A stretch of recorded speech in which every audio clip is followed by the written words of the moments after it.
All right, and we're back, and we are on episode 4 of If Geeks. I'm John, Hey, I'm Paul. and today, go ahead, take it. Oh, today we're going to talk about superheroes. So we're going to dig into some of our favorites, some of our maybe least favorites, some portrayals in movies, TV, difference from comic books to big screen, small screen, how one actor did it differently from the other.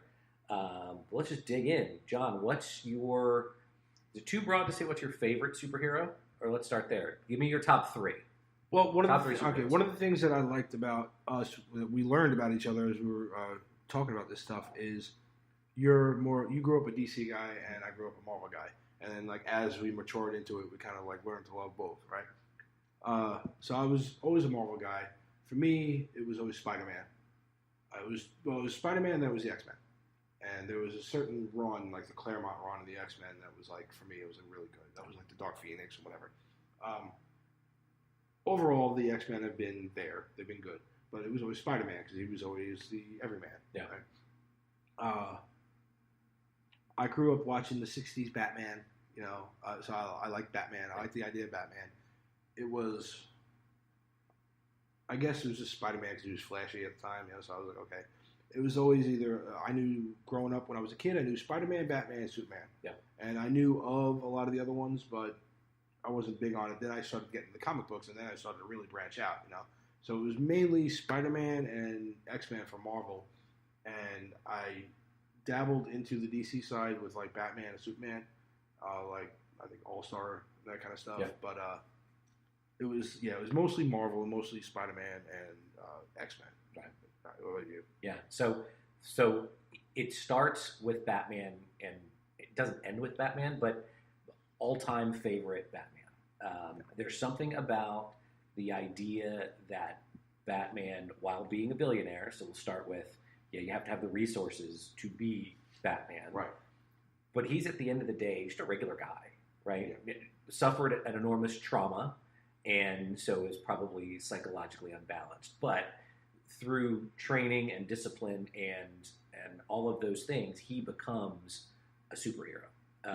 And so that, for me, has always been the thing that I can most identify with. I'm not an alien from another planet, right? I wasn't bitten by a radioactive spider. So for me, you can really see the every person in Batman. Again, billionaire sort of thing notwithstanding. I think my second is Spider-Man. I love the idea that he is, like you said, every man who's sort of, these powers happen to him, right? It's sort of, he didn't choose it.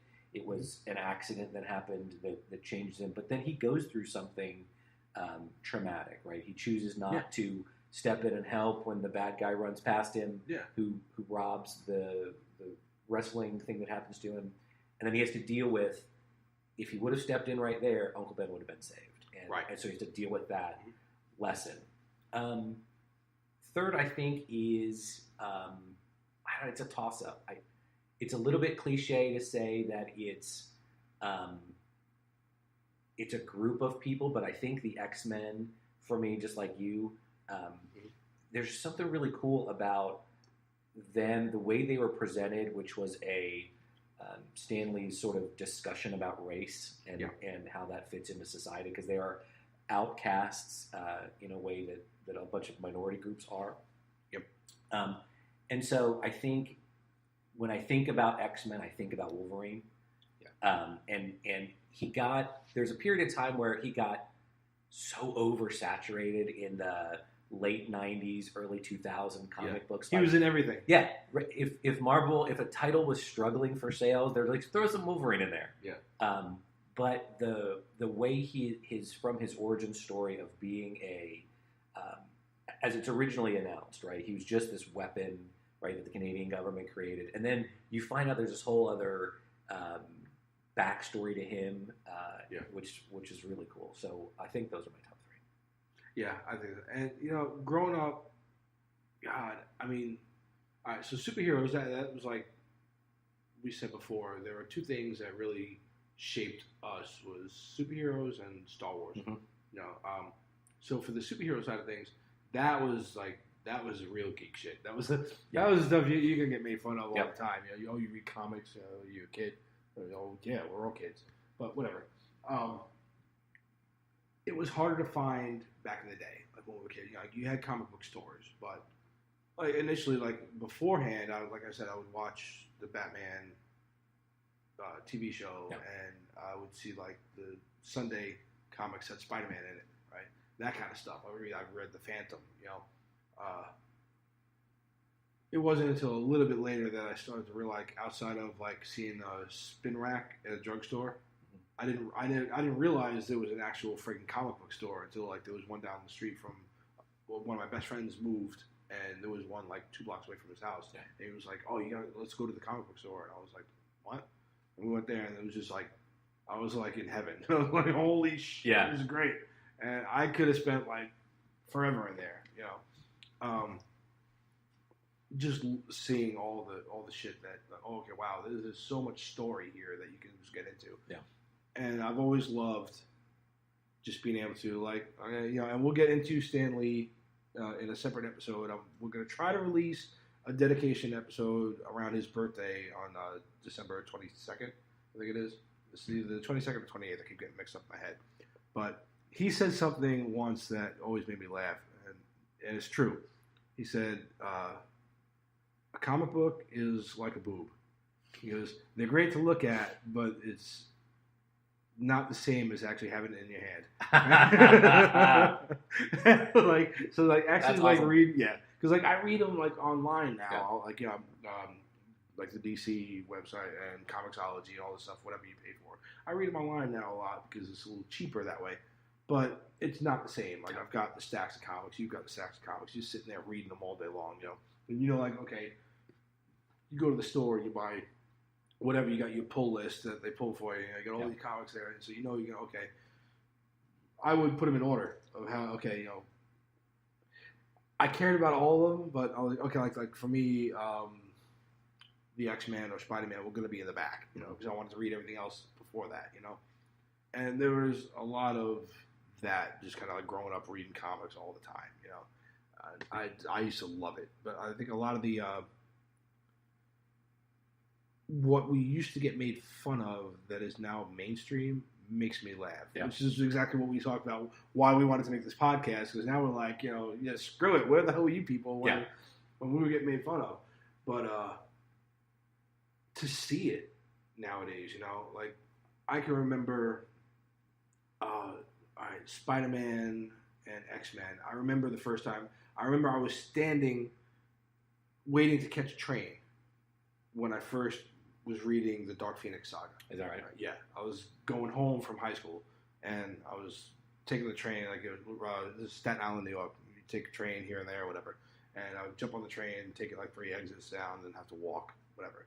But while I was waiting for the train to come, I was sitting there on the trestle, was kind of flipping through like the last few pages because there was a comic store right by my high school. Yeah. No, that was the drugstore that had the spindle. There was another one of those, you know. So I would pick up books there and then go to the comic store when I could to fill in whatever I was missing. But that's when I read the whole the Dark Phoenix when she killed herself, basically, you know. And I was like, and transposed to when they try to do it in the movies, and you're like, what are you doing? Yeah. And they're going to try it again. It's coming out next year. We'll see what happens. But I can remember there were specific moments that I remember where I was when I read whatever, you know. Right. When Superman died, you know, I remember I bought 2 of those. Yeah, I bought 5 of those. Yeah. It's funny, you may have had the same thing. $15. I bought a bunch thinking this is what's going to put my kid through college, right? Mm-hmm. And then come to find out that no, comics ruined it. Yeah. So I was going to make millions on the Superman death issue, and so I bought 5, and I read 1, and then I put the others away. It had the black armband, and it had the news article. And then, you know, the 90s were and early 2000s were every issue was die cut, foil, trifold, hologrammed, right? and then they killed it. And now you mentioned this when we took a break.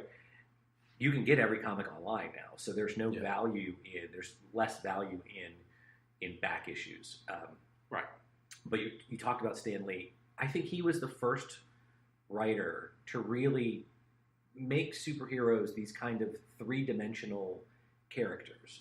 Like the beginning of Superman and Batman and some of the others in kind of that golden age, they were very flat, sort of 2D characters, right? Superman was always good, no matter what. Yeah. Batman was a detective who solved crimes, and there was no nuance to them, right? There was no examination of like, yeah, Batman had this amazing backstory of his parents are killed as he's a boy, so he dedicates his life to fighting crime, but that messes you up, and they just never talked about that all the way through. And then because comics were a business back then, I mean, they still are, but they started as, this is just how we're going to sell magazines.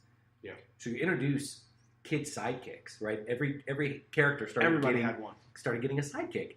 It makes no sense for Batman to have a sidekick. If you think about, he's this dark, obsessed person who's going to go fight this war on crime.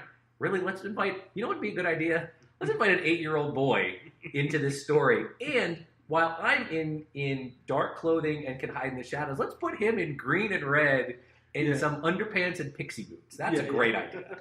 And just, so you never thought, like, does this make sense? All they thought about was, we need to attract younger kids to buy these, who will see themselves in the role of sidekick. Yes. And want to be in this thing, so they'll buy the book. And they never thought about, like, does this make any sense? Yeah, and now that you've taken it down that road, it's even funnier because when, like, now you have the different versions of Batman, right? You have, like, where the suit looks different. There was the one point where he had, like, everyone always laughed, like, why the hell is he all in, like, black or dark gray? And he's got this bright yellow thing, right? And there's an issue there where he straight up says, it's a target, is to keep them from shooting me in the face. Yeah. They shoot here, and I've got Kevlar. Yeah. Okay, so now you put your sidekick right.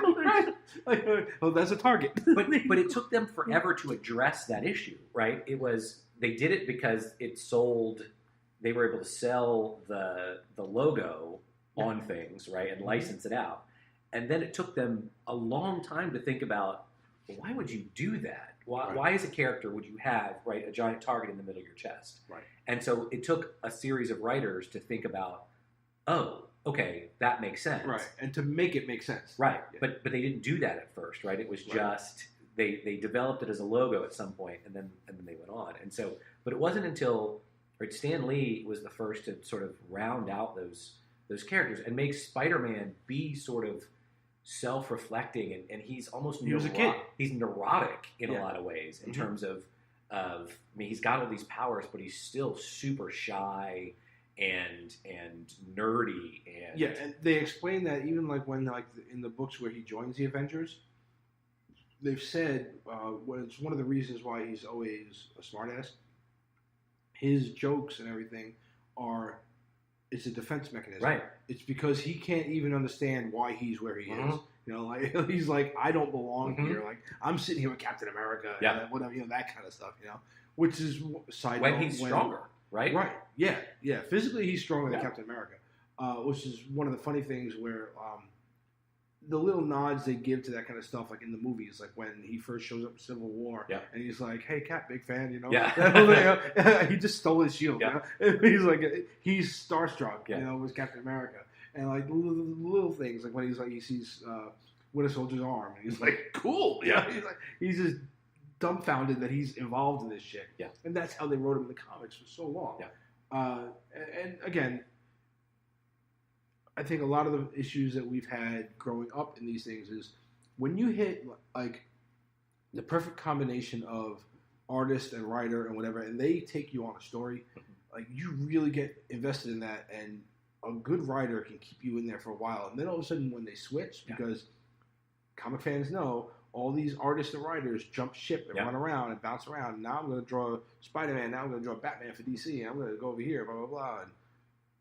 And it throws you for a loop for a while. Because you're like, I was reading in this style. Because everyone's got their own personal touch they put on shit. You can, like, just nail it. And there are some of the runs that you're just like, holy shit, this is amazing. Like I said, the Claremont run in X-Men when they did the Dark Phoenix thing was just epic. It was perfect. but then you do something like the Clone Saga and Spider-Man, where I hung through that thing to the end. Yeah. I enjoyed it, but I totally get everybody's problem with it because it was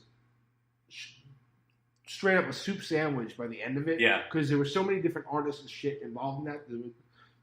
It was ongoing. You had no idea what the hell was going on anymore. It started out a great concept because way, way, way back in like the early 80s or whatever, there was the Jackal cloned Spider-Man. Right? And they fought, and there was that whole issue, like you can see the cover with him holding him in the casket, right? So they're like, they're going to kill Spider-Man, and he's going to be Spider-Man now, whatever. The Clone Saga was the one that flipped it on its ear and said, no, the one you've been following, Spider-Man didn't win. Yeah. The clone won, and you've been following the clone, right? So that whole concept was like, holy shit. But that was going back to the 90s with your foil embossed covers and all this other. What was the other thing that was really big? Reinventing all the heroes. Right. Superman died. Yep. Green Lantern turned evil and died, right? Everybody. They split. Remember when they split Superman into red and blue? Yeah. Two beings of energy? Yeah. Yeah, because that makes sense. Yeah. But it started with Superman dying. Yep. I missed one big one. Superman died. Batman got his back broken. Yep. Then Green Lantern, and then Marvel got on the big kick too. They started doing the shit too. Spider-Man was a big one. Yeah. But they completely shit the bed on that one.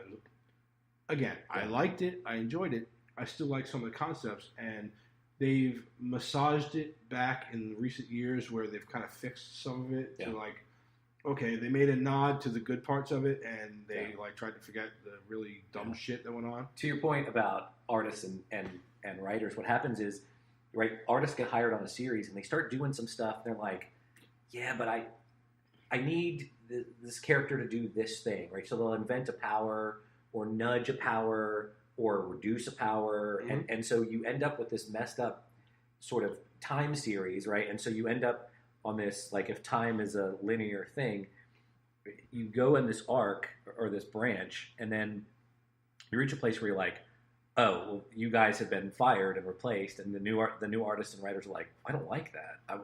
Let's go back to here and start over. And so you end up with like all the clone stuff, right? You have to wrap it up in a way and get back to the original timeline, and then you go down this other little time branch, and the next series of artists start, and then boom, you're back. And so you end up with things like for years in DC, because of a one-off issue, The Killing Joke, right, which is amazing. Right. The Joker shows up and shoots Barbara Gordon in the pelvis, paralyzing her. Yeah. From there, everybody, all the other artists, made that canon and said Barbara Gordon's paralyzed, right? So she becomes Oracle. And then somebody was like, wait, we didn't mean for that. It may have been the writer. Said, I didn't mean for that to be canon. This is a one-shot. So they're like, oh. And so now you start again. Batgirl Year One is a great series that starts again with, she's not been shot. She's not Oracle. Right? She's Batgirl. Right. And so it's just weird how all of that comes about through just some people's visions. Yeah, and that's why you wind up with the reboots, because like Superman was a perfect example. Yeah. There was a time where, I mean, he can literally do anything. There was a point where he was like shooting mini clones of himself out of his hands. Do you remember that? Yeah. It was like, what? Really? Then after a while, people were like, writers going, this dude can just do anything. This is stupid. It's we really need to, and it's so hard to do anything with him. Like, how do you challenge him? Which is one of the problems they have in the movies. Like, you have to really make a really epic movie to challenge him. Yep. It's hard. So they rebooted him, and I forget exactly how they did it, or they just said stop and it's All-Star Superman that starts it over, sort of. And they don't have to explain it. They just sort of invent a Superman light, sort of. Right, and Superman is only interesting in his weaknesses, right? Because if, to your point earlier, and even in sort of a Superman light, if nothing hurts you, then and you can blow out a building on fire with your super breath, that's not brave, right? You fly in and rescue some people from a burning building. If you can't get hurt, that's not brave. It's heroic. It's what you should do. Right. but there's no personal risk for you. Right. It's just a Tuesday. It's different when Spider-Man does it, or when Batman does it, or someone who can be hurt does it. But Superman is only interesting in his weakness. I think there's an episode, and it might be early.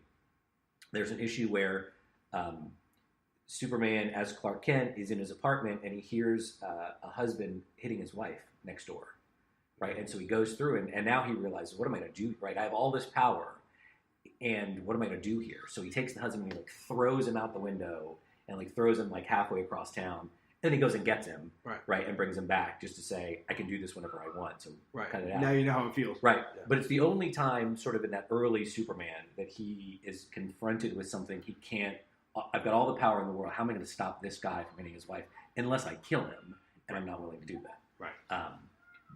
But yeah, it's one of those only times that he's an actual sort of three-dimensional character. Otherwise, he's just all powerful, and what are you going to do? Yeah, and it's one of it's the most difficult, most challenging. So when you see somebody that does them well, it's really cool. All right, now going back to what you said, and then we'll start jumping into some of the stuff that we grew up with, or some more stuff that we grew up with, like the movies and TV and stuff. The difference between, like you said, how Stan Lee wrote them three-dimensional. When you shoot up to, I think it was the 90s when they finally did, there was throughout our childhood, there was little Spider-Man versus Superman, little nods there. Yeah. But they finally did the Justice League versus Avengers, remember? Yeah. And then they wound up, it was a contest. Yeah. Because they did this whole story where the DC universe and the Marvel universe were actually two celestial beings that were fighting each other. They were brothers, and they were trying to go at each other again. The only way to save it, finally, was one character that was jumping back and forth between both. He combined the two universes, and you had the amalgam universe, right? When they did that story, they even touched on the differences between the Marvel heroes and the DC heroes, and which is why they came to blows with each other, was because they were some people, they were crossing over during the whole thing. So some people were on one side and on the other, and Superman and Captain America have it out, right, in the discussion. Do you remember that? So Captain America is you stand over your people, and they treat you like gods and whatever. And Superman is you're supposed to take care of these people, whatever. And it's a whole thing about Captain America going we're doing the best we can, but you have to give people a choice. You hoard it over them like you're these higher beings. So there was this back and forth there, of mindsets, or how they saw themselves, and it spoke to how the heroes had developed over our childhood. How the Marvel heroes were more you can see yourself in them, and the other ones were gods, which actually touches on what I always joke about with now when you look at the Marvel Cinematic Universe and then you look at the DC universe, and I'm all right, Marvel, they nailed that thing. They had an end game in mind, or they had a vision, and they had one guy running that thing that was this is how we're going to do things, and DC was kind of we got to try to play catch up, right? I always laughed and again, this is going back to me saying I couldn't make the movies completely, but I could probably write them for you a lot better than what you're doing. How you take Marvel did this with B characters, and we'll get into that in a few minutes. Yeah. But they started this whole thing with characters almost nobody knew, right? And you've got the top 3 out of 5 heroes in the world, and you can't do this, really? So it was kind of it was one of those things. Really, come on, So watching them actually talk about it in the comics of how they were back and forth that way, So when there's a point to Batman versus Superman that is only available now that writers have been thinking about comic book characters as fully formed beings since sort of Stan Lee started that. But Batman ought to have a problem with Superman comes from above, right? And is here, and he's so powerful, there's nothing we could do about it. If he decided, instead of being good, to be bad, there's nothing we could do to stop him. Right? Yeah. And who are you? Right. Yeah. He ought to have a problem with that. Not like the 80s cartoons where everybody's just pals. Yeah. You ought to have a problem with that. Yeah. And they touch on that kind of stuff in the comics, too. Right. Because that is how Batman thinks. Because there's the whole the Tower of Babel storyline. Yeah. Where they take all of his his fail safes. Mm-hmm. He's got fail safes against everybody. Yep. That's Batman. Yep. That's a good, because again, it also touches to your. He's the peak of human ability, but that's what he is. Yeah. And he's there among these people who shoot friggin' lasers out of their eyes and shit. Right. So he's like that. In case any of you go rogue, I need a way to do something. In all of the Justice League iterations, right? He's the one guy you look around at a room full of Superman, Wonder Woman, Green Lantern, Hawkman, whatever, Martian Manhunter, whoever you got, and you're like, yeah, I'm just a regular dude, right? I'm as good as I can be, but I'm just a regular dude, and all of you can snap me in half whenever you decide to, and I'm the only and I'm the only thing that would prevent one of you from going crazy. So yeah, I've got a yellow ring for you, and I've got a thing for you, and I've got something for you. He's always got kryptonite. Yeah, I've got a little bit of kryptonite hidden away somewhere. Yeah. And he's got plans for his plans. Yeah. He's got plans on top of plans. And that's one of the things I really loved about him, the tactician part of it. Mm-hmm. And I do actually love the way they wrapped up that whole storyline where they're basically like, all right, look, we get, because they didn't talk to Batman for a while. They're like, that's some effed up shit. You know? But they finally, they came to terms with it, like, okay, we get where you're coming from. It would have just been nice to know. But on the flip side of that, if he tells you he's got them, then, you try to find a way around it, whatever, you know? So it's kind of a catch-22 thing, you know? The whole Justice League movie is just like, hey, we got to hurry up and break up Superman, or we're going to lose this fight, right? Yeah. So essentially, the whole movie is hurry up and wake up Superman. Yeah, and then that's the problem we have with that. Like, we'll go back to the Tower of Babel storyline. That the thing that made me laugh was they literally took what I just said, where Batman's the only dude in this thing, and he's the only human, and he had all those aliens that were pretending to be heroes, and they were taking out the Justice League using his protocols, right? He's the only one left, and he straight up pulls John McClane Die Hard. He's got one. He takes out one of the dudes and pins him up with a note to his chest, like, I'm coming for you. I've got a machine gun, ho, ho, ho. Yeah, he's like, fuck you, I'm coming. And he systematically takes him out. So he shows, they show how badass he really is. How he, okay, all right, fine. You may have taken my, my measures and use them against us, but I've got other shit. Right. I'm going to come get you. Yeah. And now I'm pissed. And a pissed off Batman is really deadly. So that whole storyline was cool. Getting into the Marvel and DC thing, I want to save that for more to the end because I want to compare the two universes. But growing up, we'll go back to the 60s Batman, which was both parts ridiculous and great. Right. It was amazing. What was the line in the movie? Some days you just can't get rid of a bomb. Yeah. He's running around as a family of ducks. Oh my God. You got to watch that. The Bat Shark Repellent. Yeah. He does the Bat 2C. He's got Bat surfer shorts on. I'll never forget, there's one where the message comes in a bowl of alphabet soup. So on his belt is the Bat alphabet soup container. You're like, what a one-off.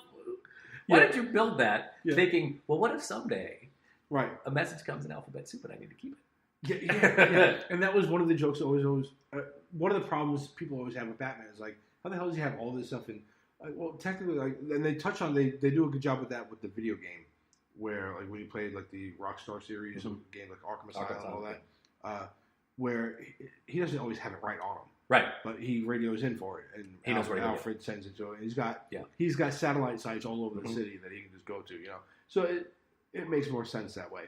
But I get he just happens to have shit. So before they started, there was a hook there where they started to take more of a realistic look at everything, including reboots, like when they just rebooted Superman. Well, now they'll be they're going to explain why they're going to do it now, whatever.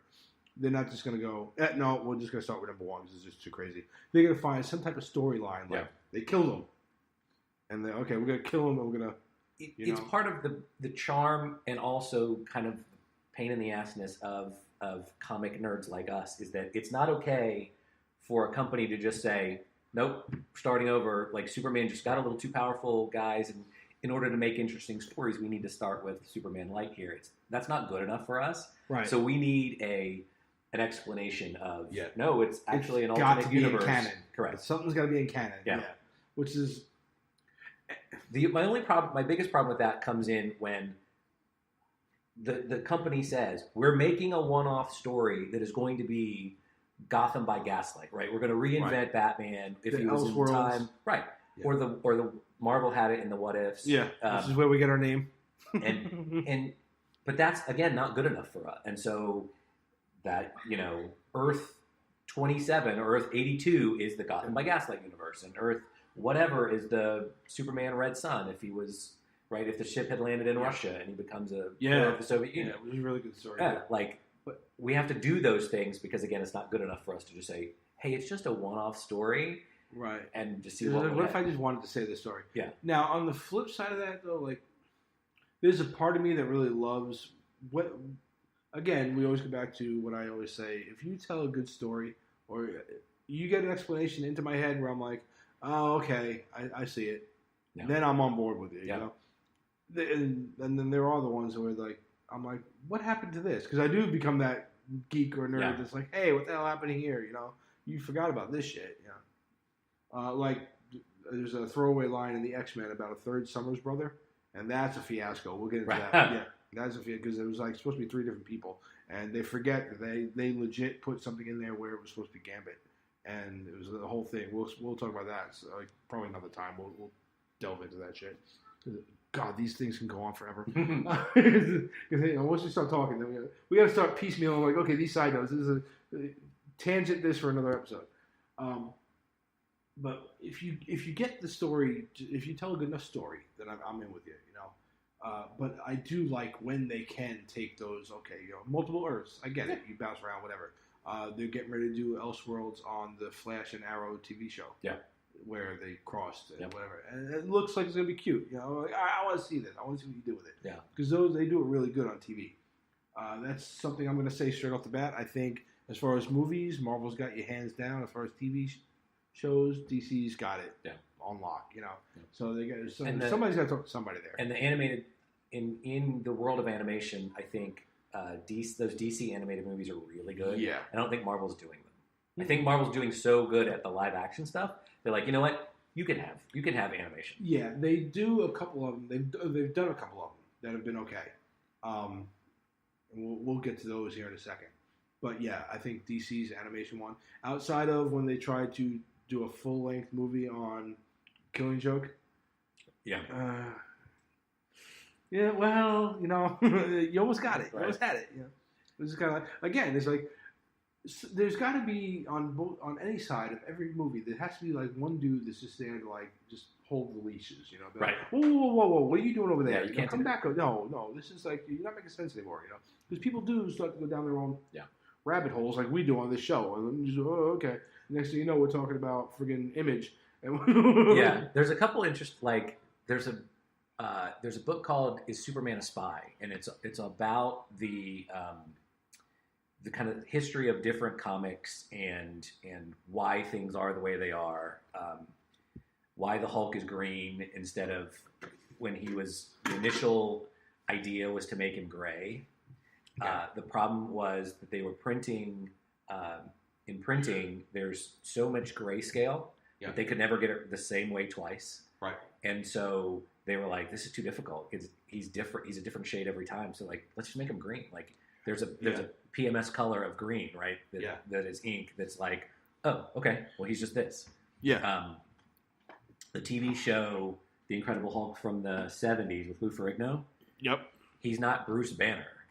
He's David Banner.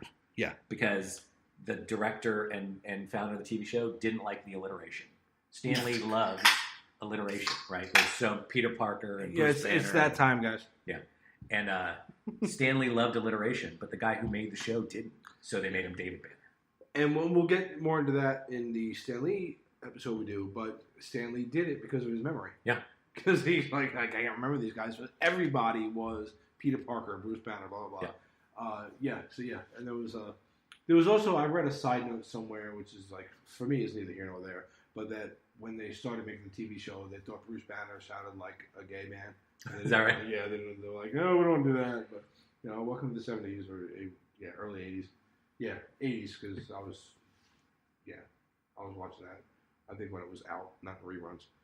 So I can't remember when half of this shit came out anymore. Yeah, we'll slowly catch up with our own memory too. It's gonna be great. Watch GTS. But yeah. So like, all right. So yeah, okay. Now we'll get into more of the Incredible Hulk, and that was such a great show. Mm-hmm. Every once in a while, like you hear like that, the end theme just popping that, dun dun dun dun. Yep. See, and it just like it hits you, like you feel it like right there because dude's on his own, whatever, and it made sense. It was really cool. So we went from the '60s Batman to that. '60s Batman is the thing that almost killed the character. And I think we talked about this at the beginning. Okay, Incredible Hulk, 1977 and 1982. Okay, yeah, that's why I remember it. It was cool. Like you said, it was equal parts terrible and cool. Awesome because you get to see Batman on TV, right, as a kid.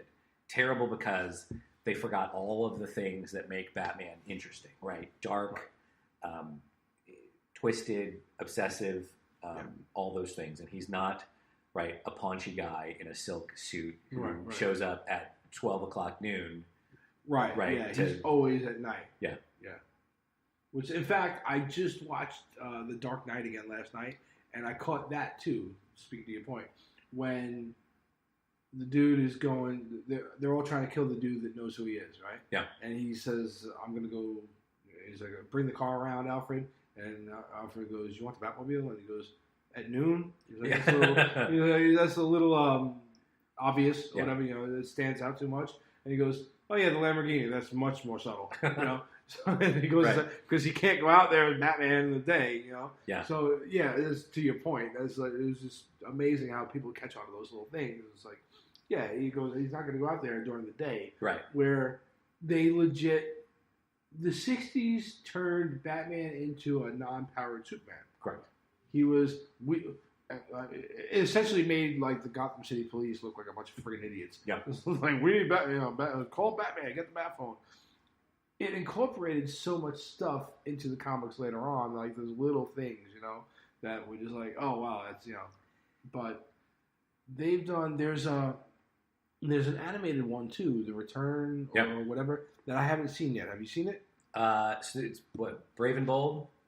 It's basically but it's basically like the return of the '60s Batman. So it's like, and it's voiced by Adam West and Dick Ward. Oh, is that right? Yeah. They started a comic. DC started a Batman '66 to do that in comics. And there's there's two, I think now, animated movies. Of course, now Adam West is dead, but before he died, I think they got two of them in the can. The problem with the show though is they so made Batman campy, borderline gay. Right, in a way that is just almost destroyed the character, and so no one wanted to.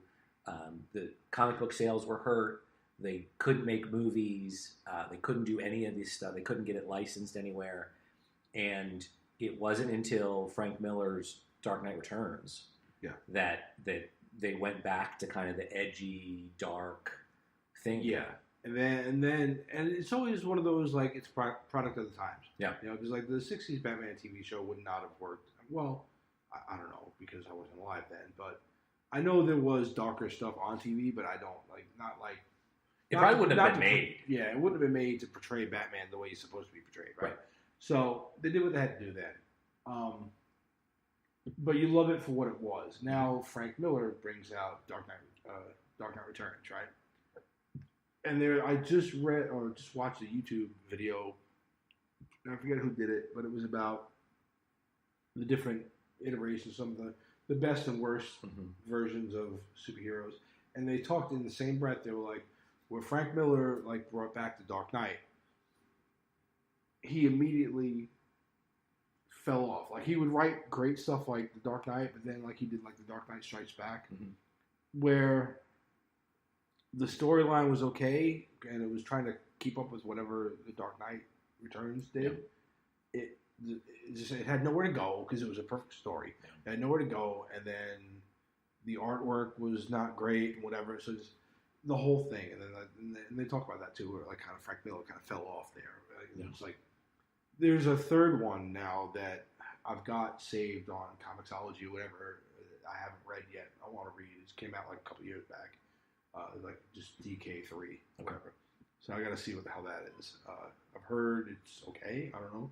We'll find out. If any of you have already read it, let us know. I read the first two, Dark Knight Returns and Dark Knight Strikes Back, and yeah, the Dark Knight Returns really stayed with me. Like that's one of those like Age of Apocalypse for X-Men, right? Like that series. It's like it's cemented in my head. You know, like little moments here and there. Like I said, Dark Phoenix, right? I remember that whole book. It's great. I've still got it sitting on my shelf. The other one was like I remember what it was, but I'm like, yeah, whatever. It sat with me so well that. Do you remember when they first announced Batman vs. Superman? They came out, the director, whoever Zack Snyder just came out, or whoever it was came out, walked down on stage, and the whole stage went black, and it was a voiceover. And I forget who it was, but it was like someone big, like Morgan Freeman or some shit like that, whatever. Just came out and read that piece of The Dark Knight Returns where he says... You know, in all your days, Clark, I want you to remember, you know, it was me who, that whole thing. He just reads that. And then the BVS logo comes up on the TV screen. Yeah. And these people lost their shit, right? Yeah. They lost their mind. Even me, I was like, oh my God. And then the movie came out. Because, again, where you're like, it's just one of those football plays. You're like, you're about to do that one-handed spectacular catch where you didn't have to do that one-handed spectacular catch. Right. But you're going to go for it because it looks really cool in the replay. Yeah, you just dropped it. And you fucking missed it. Yeah. Well, there you go. And there goes the game. And, again, we'll delve into that here in a second. But there's a lot of things in there like that. There's moments like that. But when they read that, immediately I was like, holy shit. So much good stuff to do there. Yeah, you could just, like, when they read I was like, they're going to do The Dark Knight. It is going to be epic, you know. So, you go up a lot of the stuff that we watched, like we said, with the Batman and the Incredible Hulk. Now you started getting into the cartoons. Mm-hmm. And they had the Flash TV show. Yep. Which had the 90s version. John Wesley Shipp. Yep. Yeah. Because nice nod to him in the current one where he's playing Barry out. He plays the dad. Yeah. And really was good. Good show. Yeah. The first one was good. Yeah. Mark Hamill was the trickster, and he came back in this one. Yeah. And they did. The cool thing was, and I didn't remember anyone else doing this, but like they show in that one how much food he has to eat, right? Yes. And you don't think about that, but like a guy that would run that fast would burn a shit ton of calories. It makes perfect sense, right? Yeah. And so you see him like constantly eating, and he's eating it super fast. And little stuff like that makes you think about, right? You've really rounded him out and thought about all this stuff. Yeah, because they did. They explained, like, okay, he's not just super fast, because there's like stuff, okay, like, if he would have legit, like, punched somebody at that speed, his arms would break or whatever. Right. Like, so there was like, okay, yeah, his bones dense, they got more dense or this and that. They explained little things here and there that, there were physiological things that happened to him. Yeah. The eating was one of them. He had to eat more because he's burning calories. But there was a whole bunch of stuff that went in with that. And they delved into the character nicely. Yeah. It was really cool. I mean, he had Smallville. No, sorry. He had Lois and Clark. Yeah, which was pretty good. Terry Hatcher. Hey. Yeah. That's all I need to say. Yeah, there you go. Okay. Jeez. A pretty good Superman story for women, really, right? I mean, it was like, it's if you could meld a superhero thing and a Hallmark movie is what you get. Is you get Lois and Clark. Pretty good. Enough superhero stuff to make me watch it, and enough Terry Hatcher to keep me interested. Yeah, exactly. Yes, exactly. Yeah, because I will never stop watching Terry Hatcher. Hell, I mean, I sat through some episodes of Desperate Housewives just to see her. I mean, even Longoria wasn't that bad either. I'm saying. Yeah. So, and then what was next? And then there's not a lot of superheroes on TV after that until you roll into the Batman animated series. Yeah, which is hands down amazing. One of the best portrayals of any hero ever. Yeah, well done. Two to the point of keeping kind of the idea of him obsessive and dark and the whole thing. Yeah. Yeah. Yeah, and that I think that for a lot of us was like the iconic vision of Batman. Yeah. He was dark. The theme music, you know. Yeah. And it's like I think I've read somewhere that they, animators usually start with a clear. Because I think that was still drawn. I don't think that was computer animated. I think that was still drawn. Right. You start with a sort of a clear acetate, right, and then draw on that. I think they started with black ones. Yeah, it makes sense. Yeah. But there's so many things they did, and they did a lot of really cool things with that. I loved that series, and it just they just dropped it on the DC network, right? Yeah, DC Universe, yeah. Yeah, so I gotta go back and watch that. I want Noah to watch it just to see. He's big enough into superheroes, but he's Teen Titans Go, whatever. Yeah, he's mentally smart enough and mature enough to look at that kind of stuff that we grew up on. Yeah. And I kind of like this. He watched the '80s Ninja Turtles. He was obsessed with them, and then he would like the newer ones. But then they showed the recent reboot, and he saw the pictures of them, and he was like, "Yeah, no." Yeah. I started showing my kids the Batman the animated series, okay. and they the first couple episodes they really liked it. All right, yeah, okay. I'm going to try to show it him this week. Yeah, I want to see. And then we forgot the first sort of getting back after Superman the movie, right? Christopher Reeve. Oh yeah, duh. Right? Superman the movie. Yeah. So you got those, which were good. Superman 2, 3. 2 is Richard. He fought a computer or Richard Pryor. 2 is Richard Pryor, and you're like, 3 Nuclear Man, and you're like, ugh. But the first one's good. The first one, when they said you believe a man can fly, yeah. And Christopher Reeve. Except you get to the end, and he has to spin the Earth back, and you're just like, ugh. Wait, yeah, okay, wait. You spun the Earth backwards to save one person, and then it never gets touched on again. Right. Dude is killing people left and right in the streets. I know what it is. 2 is the Kryptonians come back, right? General Zod and the others. And he has to lock himself, and he loses his powers. Yes, that's the bad Superman, the good Superman. Yeah. No, that's 3 with Richard Pryor. 2 is the Phantom thing explodes, and General Zod and the other 2 come back. All right, he depowers himself. Except the only weird thing is he has that he takes his logo off and throws the cellophane logo. Yeah. Again, go back to just shooting little Supermans out of his hand. What the the cool cellophane logos. Right? Yeah, and the fact that a Kryptonian got stopped by a cellophane logo. Yeah. And then he locks himself in that chamber, and they lose their powers, and he gets his back. And then 3 is Richard Pryor, and then 4 is Nuclear Man. So the '89 Michael Keaton, Jack Nicholson Batman is probably what brought superheroes back in a big way, and was so successful that they could do more superhero movies later. It took a little while. It took till probably the Tobey Maguire Spider-Man to really get them in there, but there had not been one. There had not been one since the last of those Christopher Reeve. Really, that 4th one was terrible. Movie. So it's probably 10 years at least. Yeah, because in the interim there, and we'll touch on these later. You have your Fantastic Four and Captain America. Though, oh my God, right? Really, you some pretty bad stuff in there. We'll do a separate section of how the hell did we get from here to now. But that one was the Batman that kind of everybody knows.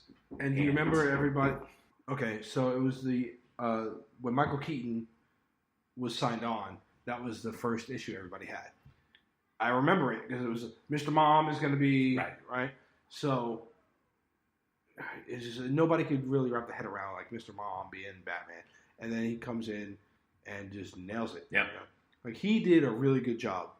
Out of all of them, I don't know if he's my favorite. I like Bale's dark take on the character, but I also see because again, it's the vision that every writer is going for. Bale's Batman was never supposed to be more than a 15-year gap there that he was going to operate, and then he was going to just either die or whatever. Right. He couldn't physically.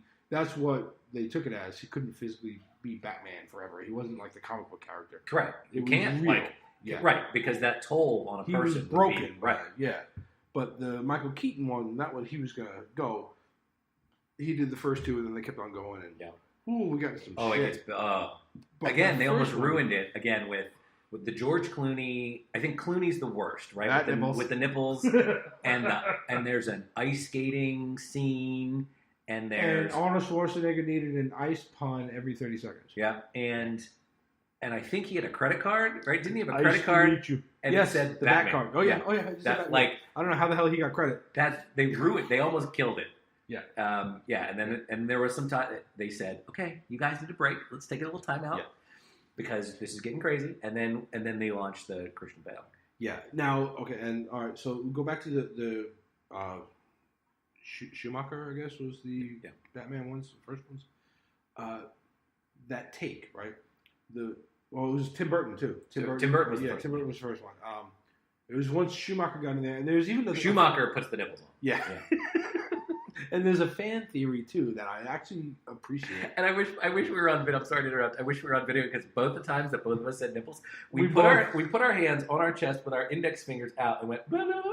Both of us did that. You didn't see it. Yeah, we are funny. definitely. You know what? We are definitely going to just set up the camera just for this kind of shit. I'm just going to set it up on the side here, and we're just going to go for broke, and we'll just throw that on Facebook. Yeah. It's like this is us recording like idiots, and we'll just compile our favorite shit.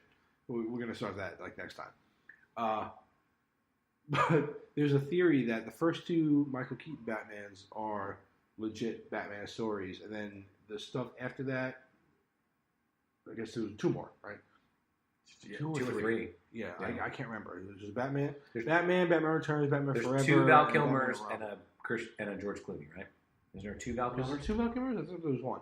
All right, so I think there was Batman Returns, both Michael Keaton. Right. There was Batman and Robin. That was the Val Kilmer one. Yeah. Where McDonald. Chris O'Donnell. Chris O'Donnell. Yeah, I keep saying Mick O'Donnell. Yeah. There's another Irish one. Chris O'Donnell comes in as Robin. That makes sense because he's like 28, but right, whatever. And then there was Batman Forever, which was again Chris O'Donnell and Alicia Silverstone. Yeah, I thought Val Kilmer did it twice, but he may have only done it once. Yeah, I keep thinking there might be another one in there. We'll have to go back and look. So we don't, we're not that dedicated to this podcast. Let us know what we're doing wrong. So Jim Carrey and the guy from come on, Tommy Lee Jones. Tommy Lee, yeah, are the bad guys in one of those. I forget which one. Yeah. So all right, so they the first two. The theory is the first two are actual Batman stories. The other two are actually movies within the Batman universe. Oh, really? Because they suddenly get like campy and over the top and whatever, and so, so there's that. I really enjoyed Jack Nicholson's portrayal. I thought it was great. Yeah. I was wondering what the hell they were going to do with it, and just like the little things they did with him, He came up with a lot of good catchphrases, but you never rub another man's roof. Right, Bob. Yeah. Like shit like that. Like the dance with the devil in the pale moonlight. Yeah. Where does he get such wonderful toys? Oh my God, yeah. This town needs an animal. Yeah. He was just on point with all those, and he had the gangster part of it. I want to do another one where we just break down Batman movies. Sure. Right? We'll start like really pigeonholing these things and like going in deep of the differences with the different superhero movies. So maybe we'll shelve that for later. But the differences between like the Batman and or Jack Nicholson and Heath Ledger and Jared Leto, whatever. He did a really good job with that, right? So you go through these movies, you got the Batman movies, right? And even still, while those were like, and those were the big ones, like with the McDonald's toys and like big budget shit, right? Then you still don't really hit the mainstream though. Like it's still kind of like the geeks, and I think it really wasn't until like Spider-Man. I mean, you had it where like okay, people knew who they were. Yeah. The Spider-Man, whatever, right? But the actual superhero revolution, I think, kicked off with Iron Man. You know, because we can't forget about Blade. We had Blade. Yeah. That came in, and you had to be a pretty big comics nerd to know who Blade was. You had to even know he was a comics character because everyone else just thought he was like some black vampire. Right. All right, yeah, whatever. Nobody knew he was a comics character. And we're like, no, he's Marvel. Okay, whatever. But and they did a good job with that. Until they got to the third one, and like again, it's that arc. You just fall off unless you have someone like Kevin Feige who is like, bam, we're gonna do this for 10 friggin' years, and we're gonna keep you sitting there crying and screaming right up until the very end. You know, we're gonna keep doing this. I think that's about the point where like we would watch.